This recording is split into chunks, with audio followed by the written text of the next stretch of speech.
یہ تین سبب، نماز کا اہتمام، تقوی اختیار کرنا، استغفار کی کثرت کرنا، یہ تینوں تو مسلمانوں کے لیے خاص ہیں۔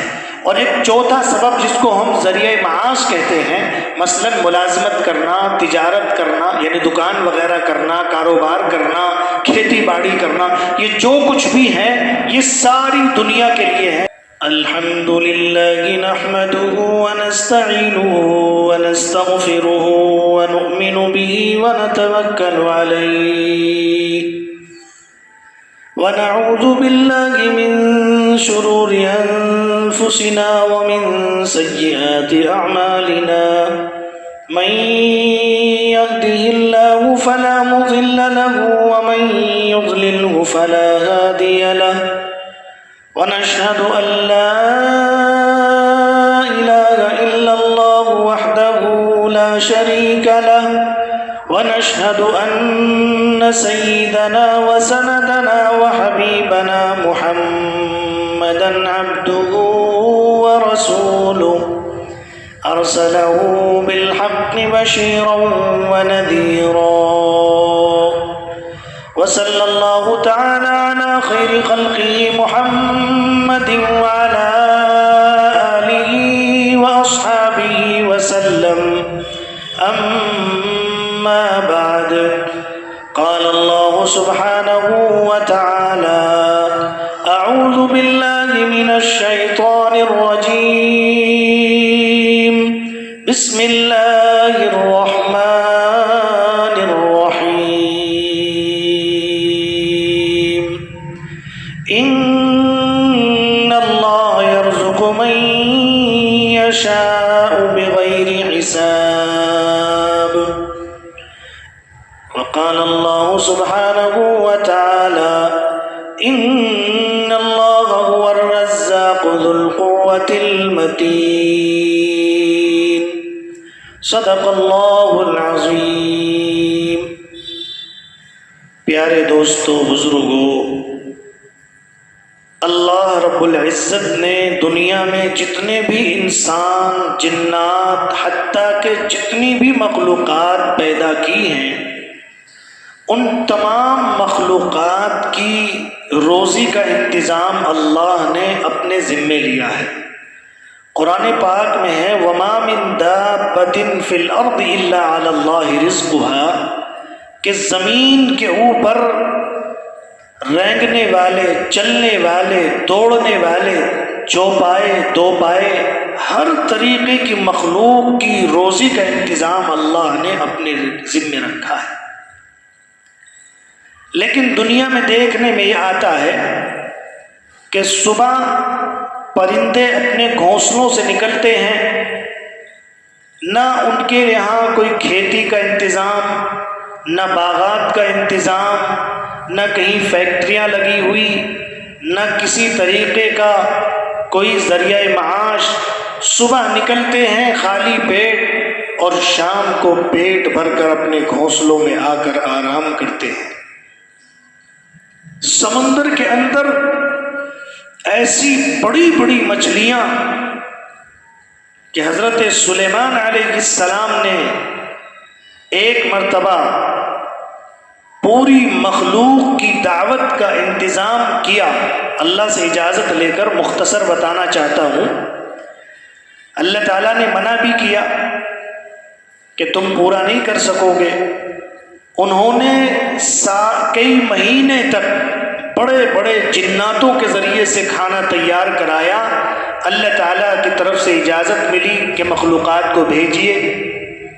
اللہ رب العزت نے حضرت سلیمان علیہ السلام کے کہنے پر ایک مچھلی کو بھیجا سمندر سے۔ وہ ایک مچھلی آئی اور حضرت سلیمان علیہ السلام نے جتنا کھانا وہ مہینوں میں تیار کرایا تھا وہ سارا کا سارا کھانا ایک لقمے میں کھا گئی، اور یوں کہنے لگی کہ سلیمان، میرا رب مجھے روزانہ 2 لقمے دیتا ہے اس طرح کے، آج آپ کے یہاں دعوت کھا کر کے میں بھوکی رہ گئی۔ حضرت سلیمان علیہ السلام فوراً اللہ کے سامنے سجدے میں گر گئے اور کہنے لگے یا اللہ، روزی کا مالک حقیقت میں تو ہی ہے، تو پیارے دوستو، دنیا میں جتنی مخلوقات اللہ نے پیدا کی ہیں ان تمام مخلوقات کی روزی کا انتظام کرنے والا صرف اور صرف اللہ ہے۔ آج ہم دیکھتے ہیں کہ صبح سے شام تک اور شام سے صبح تک انسان اپنی روزی کا انتظام کرنے میں لگا ہوا ہے۔ صبح سویرے اٹھتا ہے، کمانے کی فکر لگی ہوئی ہے، اور ان تمام بھاگ دوڑ کے پیچھے اور تمام تگ و دے کے پیچھے ایک ہی مقصد ہوتا ہے کہ اس کو کھانے کا صحیح طریقے سے انتظام ہو جائے۔ اس طرح سے وہ کھانا کھانے کے لیے دن بھر محنتیں، بلکہ اب تو ایسا ہو گیا ہے کہ لوگ رات کو بھی محنت کر رہے ہیں۔ پیارے دوستو، بزرگوں، اللہ تعالیٰ نے قرآن پاک میں یہ بات ارشاد فرمائی، وَجَعَلْنَا اللَّيْلَ لِبَاسًا وَجَعَلْنَا النَّهَارَ مَعَاشًا، کہ ہم نے رات کو انسانوں کے آرام کے لیے بنایا ہے، آخر حصے میں اللہ کی عبادت کرنے کے لیے بنایا ہے، اور دن انسانوں کے لیے معیشت کے لیے بنایا ہے، کاروبار کے لیے بنایا ہے۔ تو اس سے یہ پتہ چلتا ہے کہ دنیا میں بسنے والے انسانوں کو کاروبار کرنا بھی ضروری ہے، لیکن اس کا یہ مطلب نہیں ہے کہ اس کاروبار میں ہی لگ کر کے اپنی زندگی کو کھپا دیں، بلکہ مقصد یہ ہے کہ ضرورت کے تحت ادھر بھی جائیے اور کام بھی کیجیے۔ لیکن پیارے دوستو، بزرگوں، اللہ کے نبی محمد صلی اللہ علیہ وسلم نے انسان کو زندگی گزارنے کے تمام تر طریقے اور تمام ذرائع بتائے ہیں۔ آپ نے کمانے کا ذریعہ بھی بتایا، بلکہ قرآن پاک میں اللہ نے اس خود رہنمائی فرمائی ہے، اقم الصلاۃ طرفی النہار وزلفا من اللیل ان الحسنات یذہبن السیئات۔ اور ایک جگہ اللہ تبارک و تعالی نے قرآن پاک میں اپنے حبیب صلی اللہ علیہ وسلم سے ارشاد فرمایا، وَأْمُرْ أَهْلَكَ بِالصَّلَاةِ وَاصْطَبِرْ عَلَيْهَا لَا نَسْأَلُكَ رِزْقًا نَحْنُ نَرْزُقُكَ وَالْعَاقِبَةُ لِلتَّقْوَىٰ۔ کہ اے نبی جی، آپ اپنے اہل و عیال کو نماز کا حکم کیجئے، ہم آپ سے روزی کمانا نہیں چاہتے، یہ روزی کا انتظام تو ہم نے کیا ہوا ہے۔ اسی طرح اللہ تعالیٰ نے ایک جگہ وَمَن يَتَّقِ اللَّهَ يَجْعَل لَّهُ مَخْرَجًا یہ ارشاد فرمایا۔ اور اللہ رب العزت نے، میرے دوستو بزرگوں، قرآن پاک میں روزی میں برکتیں کس طرح ہوتی ہیں، انسان کو آسانی کے ساتھ رزق کیسے دیا جاتا ہے، یہ ذکر فرمایا ہے۔ ہم یہ سمجھتے ہیں کہ اگر ہم دکان پر بیٹھتے ہیں تو روزی ملتی ہے، ہم یہ سمجھتے ہیں کہ اگر ہم بڑی فیکٹری کریں گے تو زیادہ پیسہ آئے گا۔ اگر ہم چاہیں تو دنیا کے اندر آپ دیکھتے ہوں گے کہ بہت سے مشاہدے ایسے ہوتے ہیں کہ بڑی سے بڑی فیکٹری لگائی لیکن وہ نہیں چل پائی۔ ہر شخص دنیا میں جو بھی کاروبار کرتا ہے وہ نقصان کے لیے نہیں کرتا بلکہ نفع کے لیے کرتا ہے، لیکن آپ دیکھتے ہیں کہ بہت سو میں نقصان بھی ہو جاتا ہے۔ آج میں آپ کو قرآن اور حدیث کے تعلق سے روزی حاصل کرنے کے جو 3 اسباب ہیں وہ آپ کو میں بتاؤں گا۔ روزی حاصل کرنے کے دنیا میں کل 4 اسباب ہیں، اور جن کا تعلق دین سے ہے، قرآن اور حدیث سے ہے، وہ 3 ہیں۔ ان میں سب سے پہلا سبب ہے، ایک مسلمان جب کلمہ پڑھ کر اقرار کر لیتا ہے، اشہد ان لا الہ الا اللہ واشہد ان محمدا عبدہ ورسولہ، تو پھر میرے عزیز دوستو بزرگوں، اس کے اوپر نماز کا پڑھنا فرض ہو جاتا ہے۔ اور نماز پڑھنے پر آقا مدنی محمد عربی صلی اللہ علیہ وسلم نے یہ ضمانت لی ہے کہ جو شخص 5 نمازوں کا اہتمام کرتا ہے اس کے لیے ہم روزی کا انتظام کر دیتے ہیں۔ 5 انعام اس کے لیے ہیں، ان میں سب سے پہلا انعام جو ہے وہ رزق کا انتظام ہے۔ قرآن پاک میں بھی اللہ نے ارشاد فرمایا۔ تو سب سے پہلا سبب ہے روزی حاصل کرنے کے لیے نماز کا اہتمام کرنا۔ نماز کا اہتمام یہ ہے کہ وضو سے لے کر سلام پھیرنے تک جتنی چیزیں نماز کے اندر پڑھی جاتی ہیں یا نماز کے اندر ظاہری طور پر ہے، کھڑا ہونا، رکوع کرنا، سجدہ کرنا، قیام کرنا، یا وضو کے اندر جو آزاد ہوئے، جو چیزیں ظاہری طور پر ہیں ان کو بھی سیکھنا اور جو چیزیں باطنی طور پر ہیں ان کو بھی سیکھنا، یہ نماز کے اہتمام میں ہے۔ جن لوگوں کو نماز کا اہتمام کرنا ہے یا جو نماز کا اہتمام کرتے ہیں وہ وضو سے لے کر سلام پھیرنے تک کی تمام چیزوں کا اہتمام کرتے ہیں۔ نماز کے اہتمام میں سے یہ ہے کہ نماز کا وقت ہو جائے تو فوراً نماز کی تیاری میں مشغول ہو جائیں، اذان ہو جائے تو فوراً مسجد کی طرف، بلکہ اذان سے پہلے ہی مسجد کے اندر آ کر کے بیٹھ جائیں۔ یہ نماز کا اہتمام ہے۔ نماز کے اہتمام پر دنیا میں سب سے پہلا مسئلہ حل ہوگا کہ اللہ تبارک و تعالیٰ اس کی روزی کا انتظام فرمائیں گے۔ اگر آپ میرے دوست و بزرگوں روزی حاصل کرنا چاہتے ہیں، خوب مال و دولت حاصل کرنا چاہتے ہیں اور دنیا کے اندر بڑے مالداروں میں شمار ہونا چاہتے ہیں تو سب سے پہلا کام نماز کا اہتمام کیجیے۔ دوسرا کام ہے تقوی اختیار کرنا۔ تقوی اختیار کرنا کیا ہے؟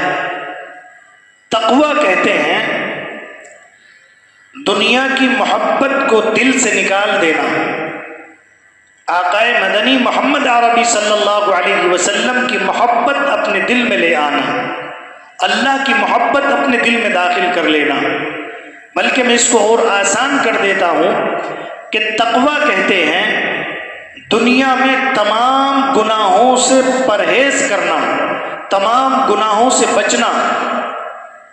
ہر ایک انسان دنیا میں ساری نیکیاں تو نہیں کر سکتا، لیکن ہر مسلمان پر یہ بات لازم ہے کہ وہ تمام گناہوں سے بچے۔ وہ جب صبح کوئی عمل شروع کرتا ہے، جب بھی کوئی کام شروع کرے تو اس میں یہ دیکھے کہ اس کام کو اللہ تعالیٰ نے کرنے کے لیے منع تو نہیں فرمایا، رسول اکرم صلی اللہ علیہ وسلم نے اس عمل کے کرنے پر ناراضگی تو ظاہر نہیں فرمائی، کرنے کا حکم دیا ہے یا ناراضگی نہیں فرمائی ہے تو فوراً کر لیجیے۔ ہر عمل میں یہ دیکھنا کہ اس سے اللہ ناراض ہوں گے یا راضی ہوں گے، اس کا نام تقویٰ ہے۔ قرآن پاک میں بھی ہے وَمَن يَتَّقِ اللَّهَ يَجْعَل لَّهُ مَخْرَجًا وَيَرْزُقْهُ مِنْ حَيْثُ لَا يَحْتَسِبُ، کہ جو بھی تقوی اختیار کرے گا اللہ تبارک و تعالی اس کے لیے بہت سے راستے کھول دیں گے اور اسے نہ جانے کہاں سے، اسے گمان بھی نہیں ہوگا اتنی روزی عطا فرمائیں گے۔ تو روزی حاصل کرنے کے لیے پہلا سبب نماز کا اہتمام کرنا، دوسرا سبب تقوی اختیار کرنا، اور تیسرا سبب ہے استغفار کرنا۔ استغفار کے بہت سے فضائل ہیں اور حدیث پاک میں آتا ہے کہ استغفار کی برکت سے اس کی بلائیں، مصیبتیں، پریشانیاں دور ہو جاتی ہیں۔ اللہ سے معافی مانگنے کی برکت سے اللہ تبارک و تعالیٰ اسے روزی عطا فرماتے ہیں اور آسانی والی روزی عطا فرماتے ہیں، مشقت والی روزی سے اس کی حفاظت فرماتے ہیں۔ استغفار کے تعلق سے علماء نے لکھا ہے کہ استغفار کی کثرت کا معنی یہ ہے کہ کم سے کم 300 مرتبہ یا 300 مرتبہ سے زیادہ روزانہ استغفار پڑھیں۔ اس لیے پیارے دوستو بزرگوں، یہ تین سبب نماز کا اہتمام، تقوی اختیار کرنا، استغفار کی کثرت کرنا، یہ تینوں تو مسلمانوں کے لیے خاص ہیں۔